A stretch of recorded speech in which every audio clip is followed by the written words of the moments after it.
वो लोगों के अकाउंट में ट्रांसफर करना शुरू कर दिया। लेकिन असलियत जो मोदी सरकार की है, असलियत जो मोदी जी की कुटिल घिनौनी राजनीति की है, वो कर्नाटक की ही नहीं देश की जनता भी देख रही है। आप जिस तरह से हारने पर बदला लेते हैं वो देश की जनता देख रही है, और देश की जनता को सब कुछ बर्दाश्त है, सिर्फ और सिर्फ अन्याय और अहंकार बर्दाश्त नहीं है। किसी के हक को मारकर किसी का कभी भला नहीं हुआ है, ये एक अकाट स्थापित सत्य है, और इसका ताजा उदाहरण कर्नाटका से आ रहा है।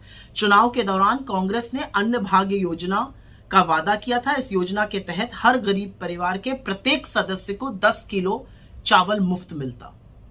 चुनाव के बाद हमारी सरकार बनी और उस योजना को हम लागू करने जा रहे थे।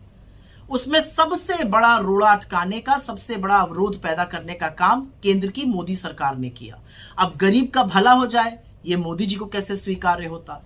ये 10 किलो चावल वंचितों को, गरीबों को, आदिवासियों को, अनुसूचित जनजाति के लोगों को मिलता, लेकिन उनको ये स्वीकार्य नहीं था। तो उन्होंने एक निर्देश जारी किया, food corporation of India FCI को यह निर्देश जारी किया गया कि वो कर्नाटक की चुनी हुई सरकार को चावल नहीं बेच सकते हैं।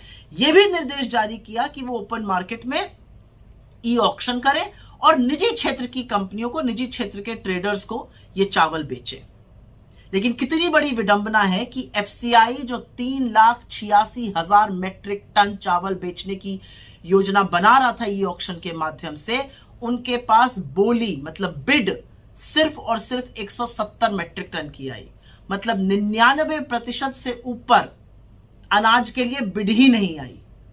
और एक बात यहां पर और बता दें, औसतन बिड जो आई वो 3,175 रुपए प्रति मेट्रिक टन की थी, जबकि कांग्रेस की कर्नाटका सरकार उसी चावल के लिए 3400 रुपए मेट्रिक टन तक देने को तैयार थी।